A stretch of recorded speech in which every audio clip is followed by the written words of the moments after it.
Hai, sahabat YT Moba. Apa kabar kalian semua? Semoga kalian semua dalam keadaan sehat. Amin. Sebelum melanjutkan ke ceritanya, jangan lupa tinggalkan like, komen, dan subscribe. Karena dengan like dan komentar kalian, yang semakin membuat admin semangat mengupload lanjutan ceritanya.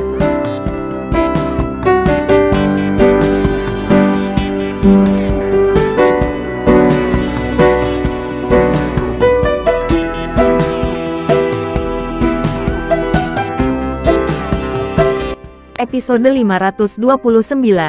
Kisah Ariel, anak bos besar yang berpura-pura culun. Masih merupakan ruang besar, tempat yang dibersihkan oleh orang dalam dengan susah payah telah kembali ke tempat tadi malam, dan udara dipenuhi dengan bau darah yang menyengat. Jika orang biasa berada di lingkungan seperti itu, dia pasti akan ketakutan. Tetapi pada saat ini, ekspresi Ariel sangat acuh tak acuh. Di depannya, ada seorang rekan yang menggigil berlutut. Orang ini mewarnai 100 nyawa. Sebelum ditangkap di pusat bumi, ia juga dikenal sebagai maniak pembunuh. Dia mengaku telah berjalan di api penyucian di bumi, telah melihat segala macam kekejaman di dunia, dan bahkan lebih bangga bahwa pusat bumi menguncinya di area A. Tetapi saat ini, dia terlalu takut untuk berbicara. Baru setelah dia bertemu Ariel, dia menyadari bahwa gambar iblis yang menurutnya adalah lelucon sama sekali. Apa itu setan? Orang yang berdiri di depannya saat ini bisa disebut iblis sejati. Kecuali dia, beberapa orang yang tersisa meninggal dalam postur yang sangat terdistorsi. Dia melihat dengan matanya sendiri kepala seorang pria meledak dan darah berceceran. Dia melihat dengan matanya sendiri seseorang yang perutnya telah dikeluarkan dan jatuh dengan enggan memegang organ di tangannya. Mata beberapa orang membelalak, dan leher mereka terpelintir 360 derajat secara tiba-tiba. Apa itu api penyucian? Adegan saat ini, hanya dengan begitu itu bisa disebut api penyucian yang sebenarnya. Pernahkah kamu melihat seorang lelaki tua di distrik A? Nama belakangnya adalah Wibowo. Ariel bertanya dengan ringan. Dengan nada dingin seolah iblis memanggil. Pria itu gemetar dan berkata, "Tidak, saya belum melihat siapapun di area A. Bagi saya, hanya ada kegelapan dan kesepian." Ariel mengerutkan kening. Hanya ada kegelapan dan kesepian. Apakah bisa dikatakan bahwa seluruh area A adalah ruang kurungan? Jika tidak ada tempat yang sama untuk ventilasi di area B, tidak akan ada kesempatan bagi mereka untuk bertemu sama sekali. Jika kamu mengatakan setengah kebohongan, aku akan membuatmu mati dengan menyedihkan, kata Ariel dengan dingin. Pria itu bersujud ketakutan. Dia baru saja melihat metode kejam Ariel. Jadi dia tidak akan meragukan kata-kata Ariel sama sekali. Dan berkata, "Tidak, aku benar-benar belum pernah melihat siapapun." Ariel mengambil napas dalam-dalam. Tampaknya tidak mungkin menggali beberapa informasi berguna dari orang ini. Satu-satunya hal yang dapat dipahami Ariel tentang area A adalah perbedaan antara area A dan area B. Dalam hal ini, pergilah ke neraka, kata Ariel. Pria itu menatap Ariel dengan ngeri, dan ingin memohon belas kasihan. Tiba-tiba pupil matanya melotot. Ketika dia menundukkan kepalanya, dia sudah melihat dadanya tenggelam oleh pukulan Ariel. Dalam sekejap, sulit baginya untuk bernapas. Dan dia jatuh ke tanah dan berjuang untuk beberapa saat, dan tidak ada gerakan. Ariel menghela nafas dan kembali ke tempat tidurnya, dikelilingi oleh mayat, tapi dia menutup matanya dengan aman. Dia sekarang sangat ingin meninggalkan pusat bumi, tetapi menghadapi situasi ini, tidak ada cara lain selain tentara untuk memblokirnya. Dia tahu bahwa betapapun cemasnya dia hanya bisa menunggu sampai kesempatan yang tepat muncul sebelum dia bisa pergi hidup-hidup. Tidak peduli apa, dia harus hidup, dan dia harus kembali ke Bandung hidup-hidup. Hanya ketika dia masih hidup dia bisa melihat Kauri dan anaknya. Dengan perubahan identitas saat ini, Ariel harus lebih memikirkan keselamatannya sendiri. Hidupnya bukan lagi miliknya, dia harus bertanggung jawab atas istri dan anaknya. Keesokan harinya, pemandangan yang sama masih membuat ngeri orang dalam itu tak terkira. Ada perbedaan penting antara orang-orang di area A dan area B. Terlepas dari kenyataan bahwa metode mereka lebih brutal dan mereka lebih cenderung membuat hal-hal di luar kendali. Keterampilan orang-orang ini sama sekali tidak sebanding dengan mereka di area B. Menurut orang dalam, hari ini seharusnya menjadi hari kematian Ariel. Tetapi mereka tidak menyangka dia akan membunuh semua orang di area A. Dan dia tampaknya tidak terluka, yang membuat mereka tidak berani percaya diri. Bukankah orang yang begitu kuat dan kejam dari area A adalah lawannya? Jangan terlalu kaget. Aku khawatir apa yang terjadi di masa depan akan membuatmu takut setengah mati, kata Ariel dengan ringan. Semua orang dalam menundukkan kepala, tidak berani menatap langsung ke mata dingin Ariel.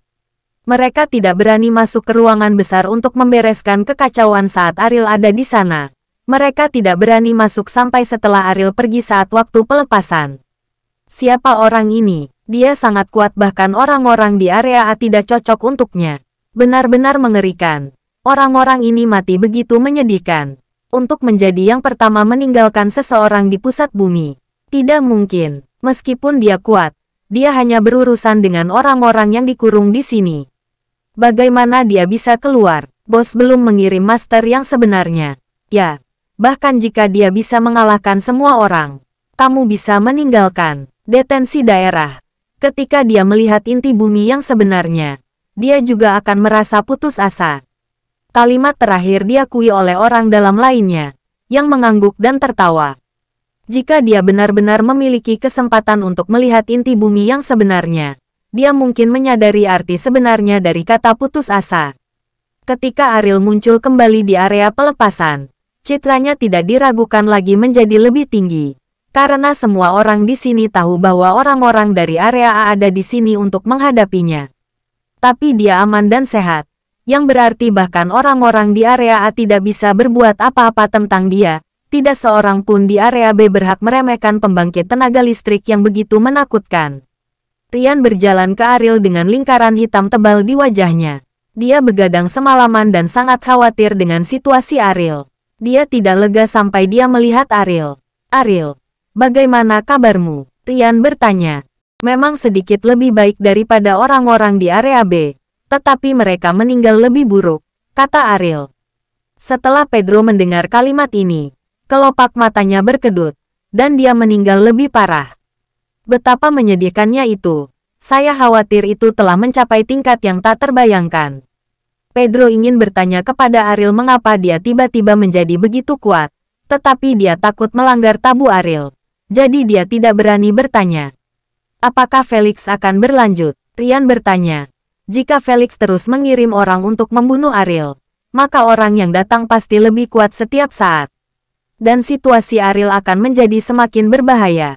Kamu tidak perlu khawatir. Setelah melalui serangkaian hal ini, aku merasa Felix tidak akan membunuhku, kata Ariel. Bagaimana menurutmu? Pedro tidak tahan dan bertanya dengan rasa ingin tahu. Ada terlalu banyak cara sederhana dan langsung untuk membunuhku. Lagi pula, ini adalah wilayah mereka. Apakah aku perlu menyebabkan begitu banyak masalah jika aku ingin mati? Ariel berkata dengan ringan, meskipun dia tidak bisa menebak apa isi hatinya. Tapi satu hal yang pasti, jika pusat bumi membunuhnya, dia pasti sudah lama mati. Dan alasan kenapa dia bisa hidup sampai sekarang, itu karena Felix alias pemimpin jantung bumi sama sekali tidak berniat membunuhnya. Kalimat ini membuat Rian dan Pedro mengangguk berulang kali, karena mereka juga memiliki tebakan yang sama. Tampaknya pusat bumi punya rencana lain, kata Rian. Ariel mengangguk, tapi sayangnya dia tidak bisa menebak apa yang ingin dilakukan oleh jantung bumi pada tahap ini. Periode waktu berikutnya berlalu dengan sangat damai. Ariel kembali ke kamar pribadinya. Dan tidak ada lagi malam berdarah. Tetapi ketenangan ini lebih seperti menjelang badai. Dan tampaknya ada masalah yang lebih besar menunggunya. Semakin banyak ukiran waktu di lengan Pedro, semakin cemas Ariel.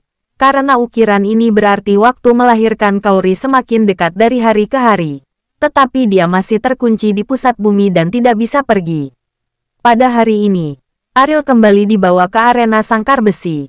Setelah sekian lama tenang, di mata semua orang, pusat bumi pasti telah mengatur Ariel sebagai lawan yang sangat kuat. Dan Ariel sendiri berpikir demikian.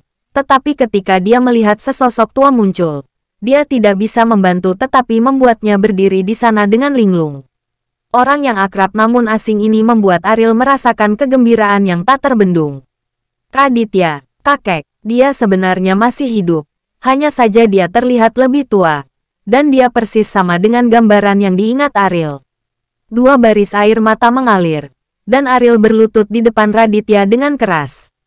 Orang-orang yang bertarung di luar sangkar besi semuanya terkejut. Citra Dewa Perang Ariel tertanam kuat di hati mereka. Dalam pandangan mereka, tidak peduli lawan macam apa, Ariel memiliki peluang untuk menang. Tetapi mengapa dia bertarung melawan lawannya? Apakah kamu sudah berlutut saat kita bertemu? Mungkinkah dia berlutut dan memohon belas kasihan karena dia tahu dia bukan tandingan lelaki tua ini? Bersambung.